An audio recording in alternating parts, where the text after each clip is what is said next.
no primeiro capítulo de Efésios, Epístola de Paulo aos Efésios, no seu capítulo 1, nós faremos a leitura dos versos de 15 a 23. Efésios, capítulo 1, versículos de 15 a 23. Diz assim a palavra do Senhor: por isso também eu tenho ouvido a fé que há entre vós no Senhor Jesus e o amor para com todos os santos. Não cesso de dar graças por vós, fazendo menção de vós nas minhas orações, para que o Deus do nosso Senhor Jesus Cristo, o Pai da Glória, vos conceda espírito de sabedoria e de revelação no pleno conhecimento dele, iluminados os olhos do vosso coração, para saberes qual é a esperança do seu chamamento, qual a riqueza da glória da sua herança nos santos, e qual a suprema grandeza do seu poder para com os que cremos, segundo a eficácia da força do seu poder, o qual exerceu ele em Cristo, ressuscitando dentre os mortos e fazendo-o sentar à sua direita nos lugares celestiais, acima de todo principado, potestade e poder e domínio e de todo nome que se possa referir, não só no presente século, mas também no vindouro. E pôs todas as coisas debaixo dos pés, e para ser sobre todas as coisas, o Deus, a qual é o seu corpo, aquele que a tudo enche em todas as coisas. Vamos orar. Senhor Deus e Pai Celestial, nós queremos nesta manhã te louvar, Deus, pela tua palavra, pelas orações que já foram feitas, pelas leituras bíblicas, pelas ofertas e dízimos trazidos, Pai, mas principalmente, ó Deus, pela alegria que temos hoje de nos reunirmos outra vez, ó Deus, neste lugar, neste tempo reservado para a adoração do teu nome. Pedimos a Ti agora que o Senhor fale conosco, Pai, fale ao nosso coração, porque precisamos compreender a beleza, a riqueza ainda mais profunda da Tua palavra. É assim que nós Te agradecemos, em o nome santo de Jesus Cristo, o Teu Filho amado. Amém. Podeis sentar, amados irmãos.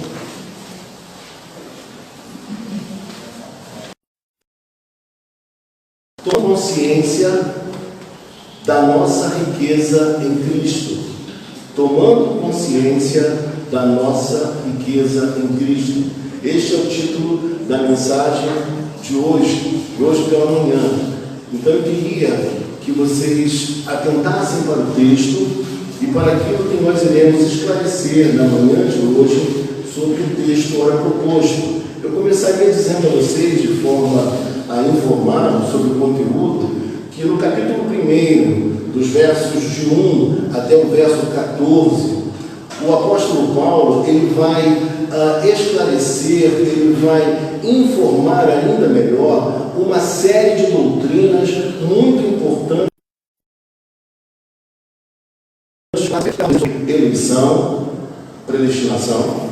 Ele vai falar sobre adoção, vai falar sobre redenção, enfim, uma série de doutrinas bíblicas que o apóstolo Paulo vai expor aos irmãos da igreja de Éfeso.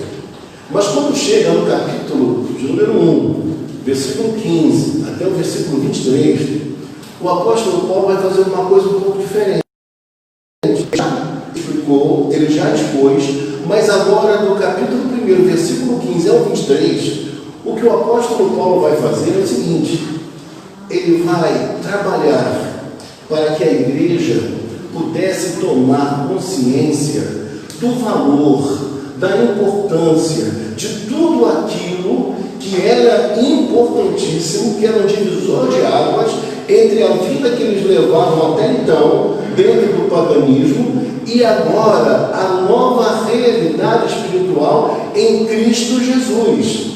Paulo vai mostrar para eles que o nosso Deus os fez assentar em lugares celestiais em Cristo Jesus. Não é no céu geográfico, mas nós fomos projetados a uma nova realidade espiritual. E essa realidade espiritual traz para o crente, como trazia na época, e traz para nós hoje, um valor, uma importância tremenda. E uma vez compreendendo toda essa riqueza, isso vai inevitavelmente afetar a nossa vida, a nossa conduta, a nossa maneira de ser e de existir. Então, o apóstolo Paulo vai fazer com que eles se despertem, ele vai rogar a Deus que os irmãos pudessem se despertar para a beleza, para a importância daquilo que Cristo já havia realizado. Porque, por vezes, nós sabemos de alguma coisa, nós temos alguma informação sobre um assunto, mas nós não nos apropriamos daquilo para nós. Então, o efeito, a ressonância que isso pode trazer, só vai acontecer uma vez que nós coloquemos em prática, que entendamos e coloquemos em prática tudo aquilo que Deus quis nos ensinar. E aí eu queria ver com vocês esses versículos, trazendo alguns comentários rápidos a respeito de cada um deles. Olhe para a sua Bíblia e veja comigo no capítulo 1, versículo número 15, o texto vai nos dizer assim: por isso também eu, tendo ouvido a fé que há entre vós no Senhor e o amor para com todos os santos. Duas coisas eu destacaria aqui no verso de número 15. A primeira delas é que o apóstolo Paulo, ele vai nos dizer que ele está muito contente, ele está muito feliz, ele está muito alegre, porque uma coisa chegou ao conhecimento dele. E o apóstolo Paulo estava onde? Ele estava em uma prisão. Era uma prisão domiciliar, mas ele estava em uma prisão. E ao tomar conhecimento que aqueles irmãos de Éfeso, eles estavam caminhando bem, eles estavam realmente dando bom testemunho, isso trouxe uma grande alegria ao coração do apóstolo Paulo. Que eles estavam vivendo algumas coisas muito belas nessa relação com Deus e na relação com o próximo. Então isso deixou o apóstolo Paulo profundamente estimulado. E eu digo a você, nesta manhã, todo líder, todo pastor, quando ele sabe que aqueles irmãos da sua igreja, aqueles irmãos que tanto amam, estão caminhando bem na fé, isso gera, isso produz uma grande e profunda alegria no coração do pastor. E era esse sentimento que alimentava também a alma de Paulo, apesar de cerceado em sua liberdade. E aí, o versículo 15 nos diz que eles, na verdade, tinham uma fé no Senhor Jesus. Então, que coisa boa! Eles tinham uma fé em Deus de verdade, uma fé real em Deus. E também algo muito especial, eles tinham amor não por alguns santos apenas, mas eles amavam a todos os santos. Poderiam ser gentios, poderiam ser judeus, poderiam ser ricos ou pobres, cultos ou não, ou pessoas com pouco saber, mas esses irmãos, eles tinham um amor profundo por todos os santos. E quando Paulo toma conhecimento disso, Paulo pensa o seguinte: eles estão caminhando bem, eles começaram muito bem, eles estão se conduzindo de maneira muito bonita e muito bela. E isso traz um revigorar nas emoções do apóstolo. O coração dele se fortalece, porque Deus está trabalhando e a igreja está correspondendo a esse chamado.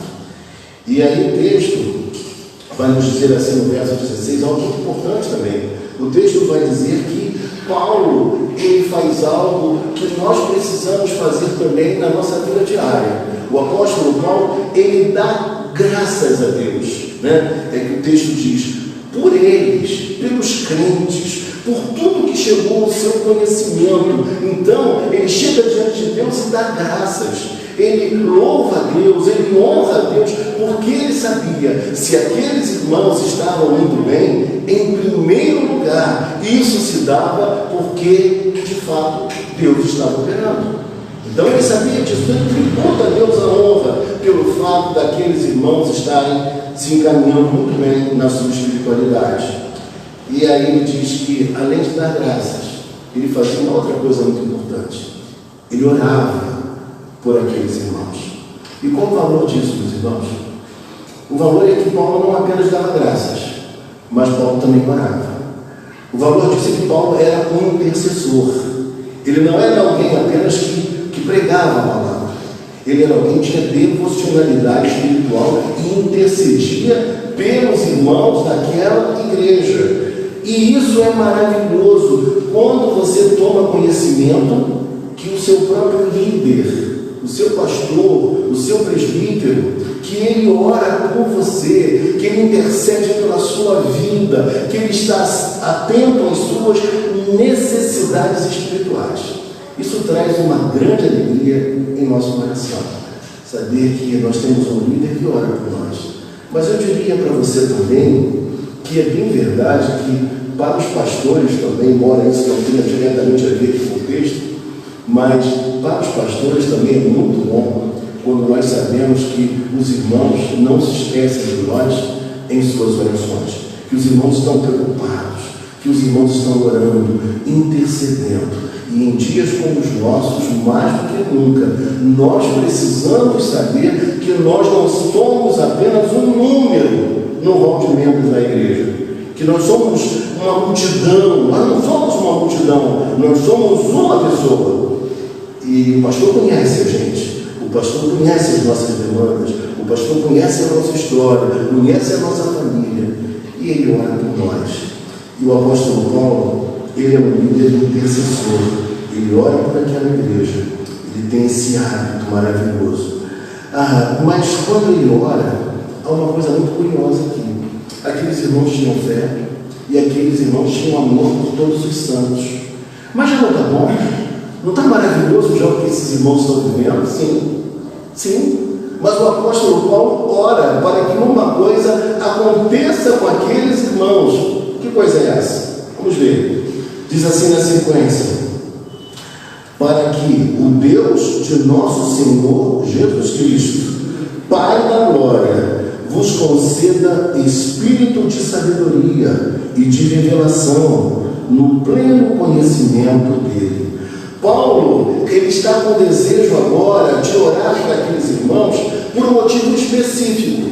Paulo não vai orar para que aqueles irmãos fiquem ricos. Paulo não vai orar como, de repente, um pastor da prosperidade, que vai orar para que as pessoas fiquem milionárias e que promete tais coisas. O pedido de Paulo vai ser um pedido a Deus pela espiritualidade daqueles irmãos. Essa era a preocupação do apóstolo Paulo. E aí, quando você olha para o texto, você observa que ele pede que Deus dê espírito de sabedoria. E por que espírito de sabedoria? Porque muita gente tem conhecimento, aquele conhecimento alojado na cabeça, informações sobre Deus, mas não tem sabedoria prática, não tem sabedoria experimental, aquela sabedoria que é comunicada pelo próprio Espírito Santo à pessoa. Então, o apóstolo Paulo ora por isso. Ele não está falando sobre revelações, ele não está falando sobre um conhecimento particular, não é isso que ele está dizendo, mas que Deus dê sabedoria à igreja, e sabedoria principalmente, para que uma vez compreendendo todas as coisas que já se realizaram neles, naqueles irmãos, que eles pudessem desfrutar de tudo que Cristo já deu. Porque existem pessoas pedindo a Deus coisas novas espirituais, pedindo novidades espirituais. Só que Deus já nos deu toda sorte de bênçãos espirituais, e por vezes o crente não se apossa dessa verdade. E por conta disso, ele é uma presa fácil para ser manipulado por líderes carismáticos. E aí o texto fala assim para nós, veja comigo, e de revelação, no pleno conhecimento dele. E o conhecimento não é sobre ele, mas o conhecimento é dele. Sabe por quê? Porque a fé cristã, ela é acima de tudo uma fé experimental. Ninguém pode ser de Deus apenas porque ouviu falar, Mas todo mundo que é de Deus e que se relaciona com Deus é porque de fato teve um encontro real com Deus através de Jesus Cristo. Então é isso que o apóstolo Paulo quer mencionar e trazer à mente, à memória daqueles irmãos. Irmãos, saber sobre uma coisa e tomar posse e compreender essa realidade e saber o que isso produz na nossa vida faz uma grande e profunda diferença. Na sequência, o texto nos diz assim: iluminados os olhos do vosso coração. E quando a gente pensa que esses irmãos aqui têm esse conhecimento agora, que Paulo transmitiu a eles, principalmente no texto anterior, capítulo 1, versículo de 1 a 14, eles têm esse conhecimento porque Deus os iluminou através do Espírito Santo. Veio uma iluminação para que eles pudessem compreender a realidade espiritual. Ninguém vai conseguir compreender a realidade espiritual pela sua capacidade intelectual apenas. Ninguém vai compreender as verdades de Deus porque um dia se debruçou sobre a Bíblia e começou a investigá-la cientificamente apenas. Na verdade, o que acontece é que há uma ação do Espírito Santo trazendo iluminação a nós, para que nós compreendamos perfeitamente o valor, a importância daquilo que a palavra de Deus nos diz. Então veja você o que estava acontecendo ali. E aí, quando ele fala, iluminados os olhos do vosso coração, que linguagem bonita e poética, né? O coração tem olhos, né? Linguagem poética. O que ele quer dizer para nós, quando fala em coração, é o nosso completo eu. É a nossa mente, a nossa emoção, a nossa volição. Tudo isso compõe esse coração que ele fala aqui. Então, é mente, é emoção e também é vontade. É o ser integral. É esse ser integral, não apenas parcial, para sabermos qual é a esperança do seu chamamento. Ele vai dizer para nós aqui que existe um chamamento, existe um chamado. E esse chamado nos leva a pensar no passado, quando Cristo nos salvou, quando nós tivemos um encontro com Cristo e nos convertemos, um olhar para trás. Mas qual a riqueza da glória da sua herança nos santos? Agora é um olhar para o futuro. O que é que te aguarda? O que é que me aguarda? Então, Paulo diz o que já aconteceu, mas Paulo agora vai dizer também que existe algo que ainda nos aguarda. E o que é que nos aguarda? É a redenção total, completa. É o novo céu e a nova terra. É a vida futura que Deus tem para nós. Porque desde o início, o grande projeto de Deus foi restaurar todas as coisas e renovar o cosmos, para que nós um dia pudéssemos viver, como poderemos um dia viver, num mundo renovado, num mundo não mais sujeito a essas enfermidades que nós acompanhamos, a vírus e a tantos problemas que trazem tristeza e dor ao nosso coração. Então o apóstolo Paulo está falando de coisas muito importantes aqui, e a sua oração tem esse objetivo. Ele queria que aqueles irmãos pudessem tomar posse desse conhecimento. E por que Paulo fala isso? Paulo fala isso porque ele sabia muito bem que o contexto de Éfeso era um contexto de muito misticismo, de muito poder, entre aspas, de muita magia, onde a grande deusa Diana, ela era a deusa do poder celestial, do poder dos deuses infernais. Então, para eles,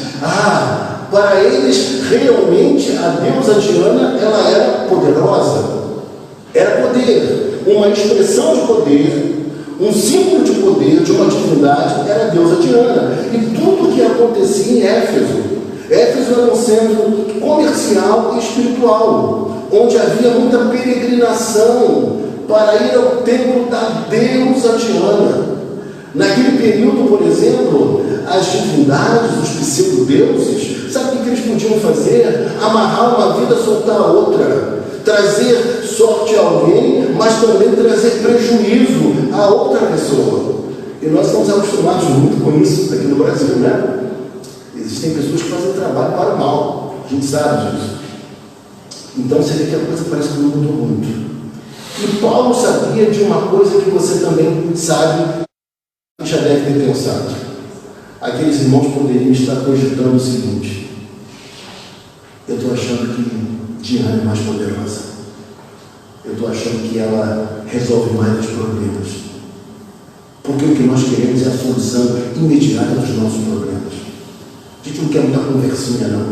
Parece que esse Deus revelado em Cristo, parece que esse Deus não tem esse poder mágico que nós vemos acontecer aqui.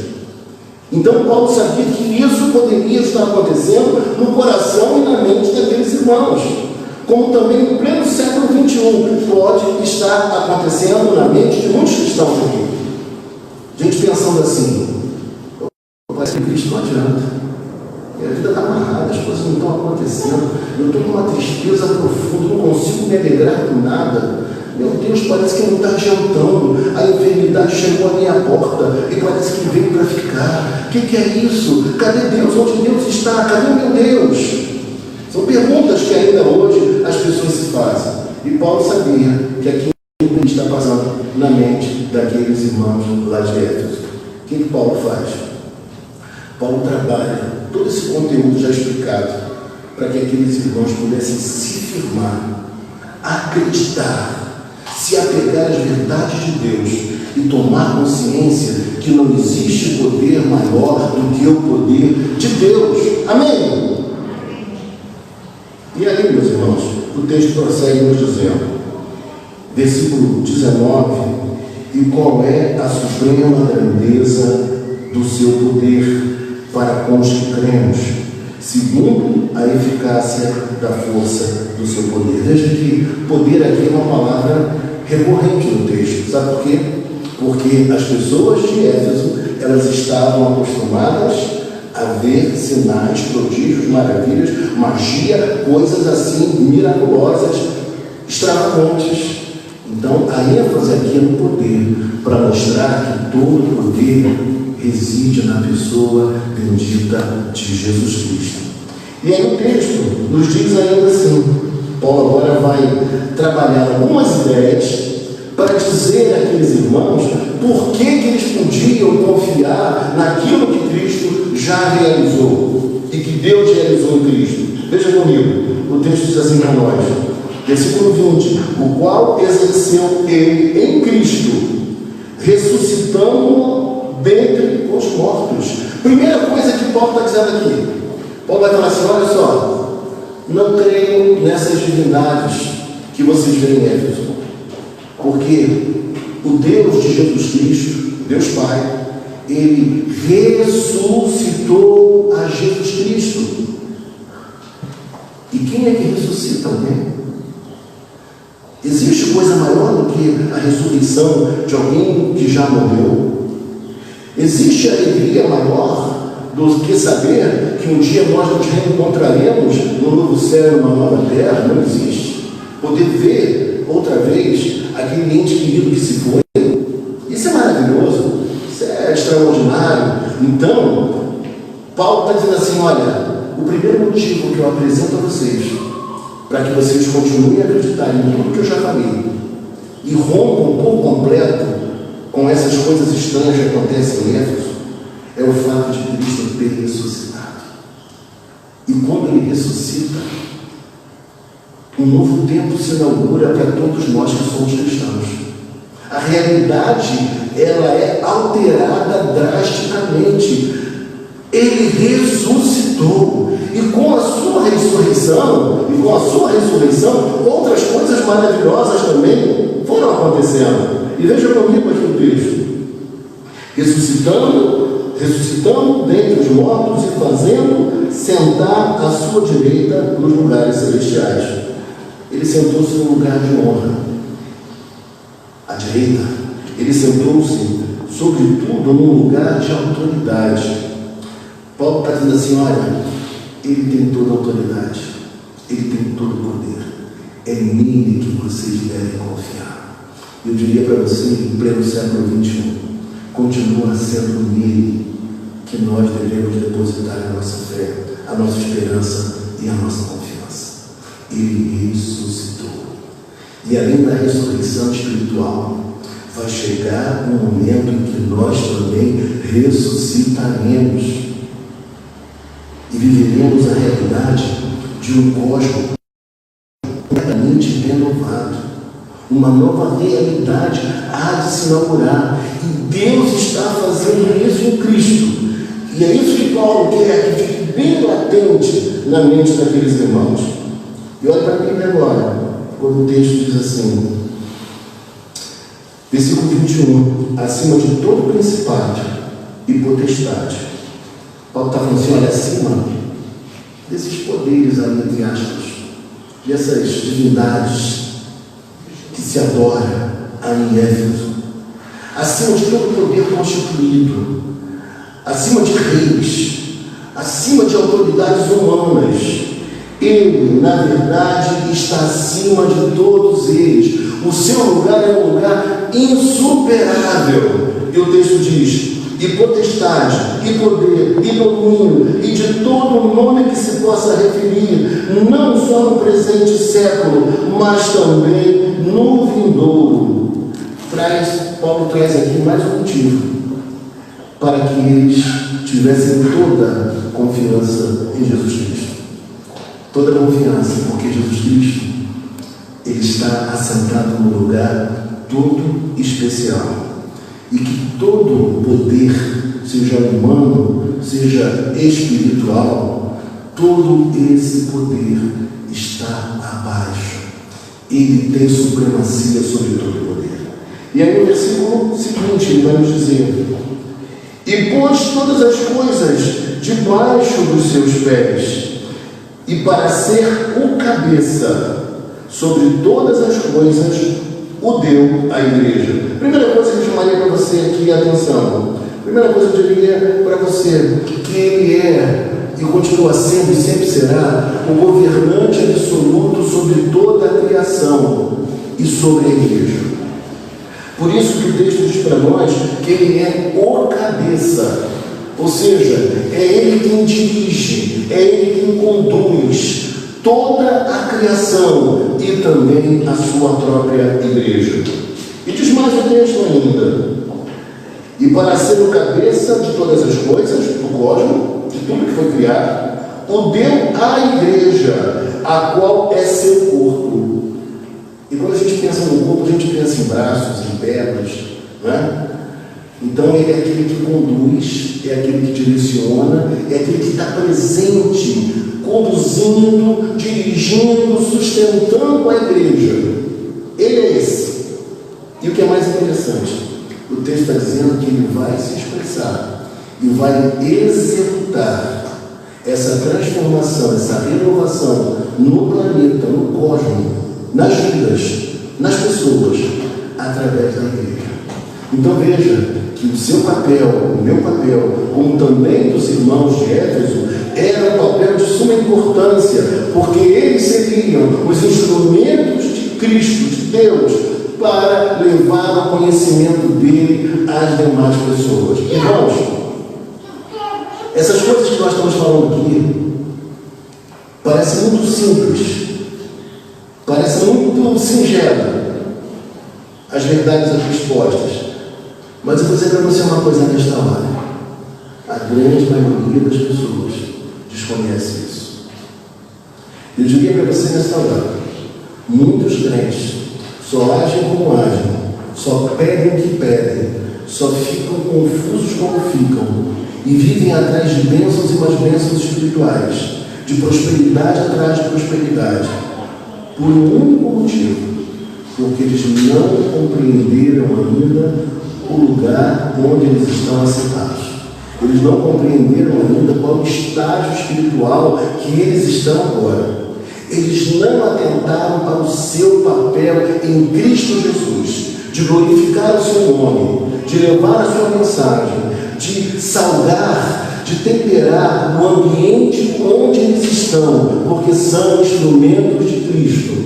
Essas coisas ainda parece que não foram bem entendidas por muitos cristãos.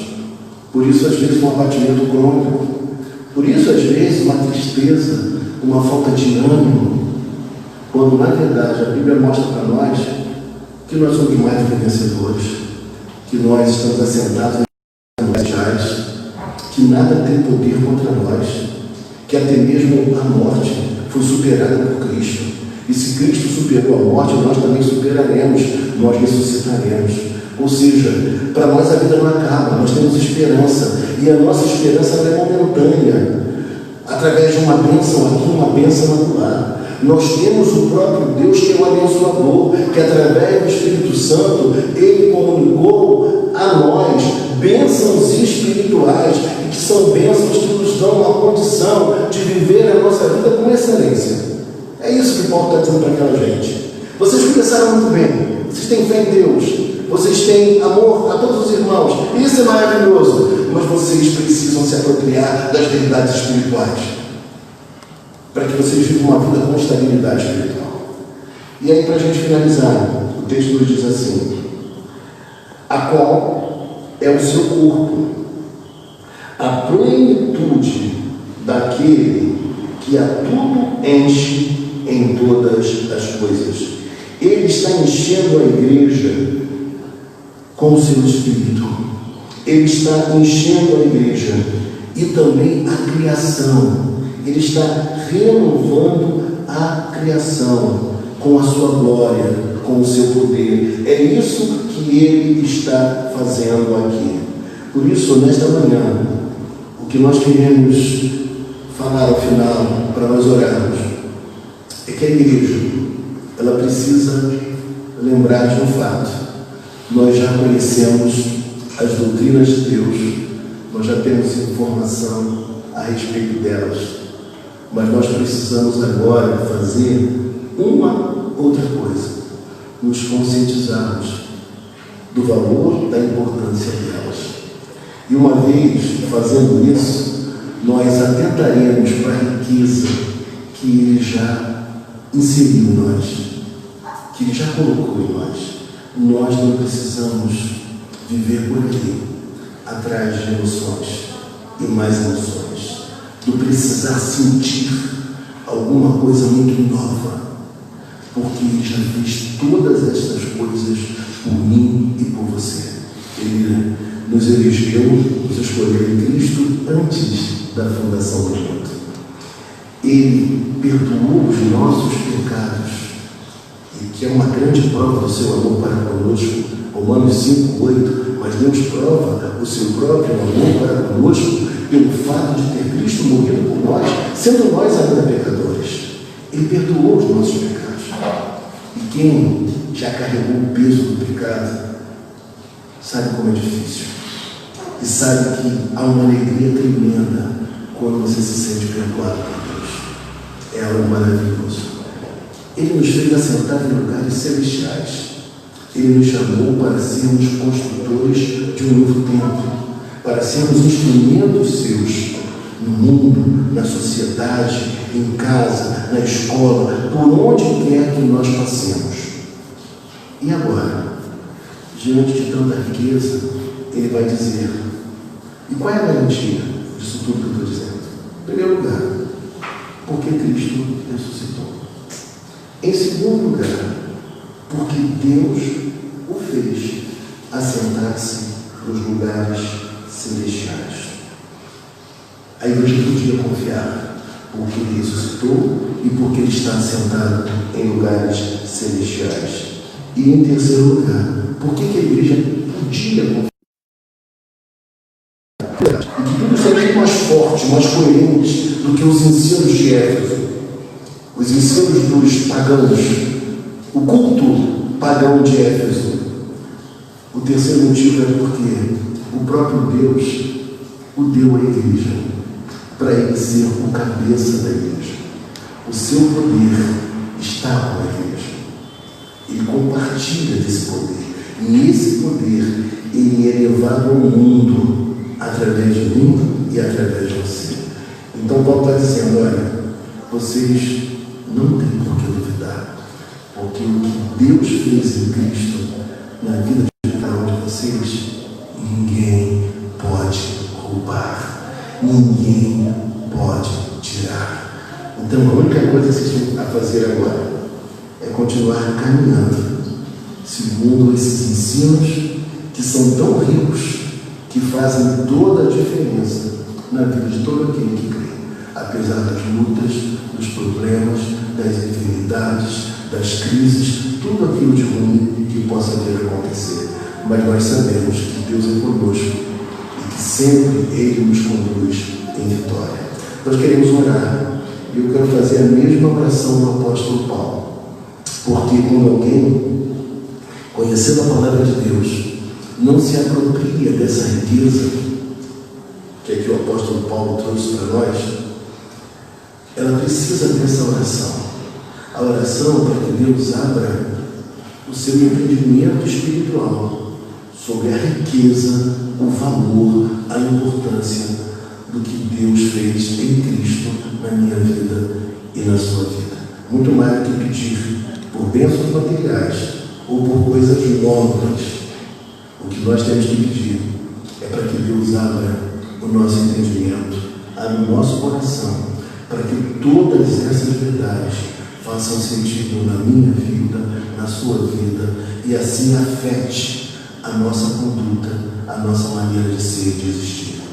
Porque o nosso maior desejo, o nosso maior afã é glorificar o nome de Deus.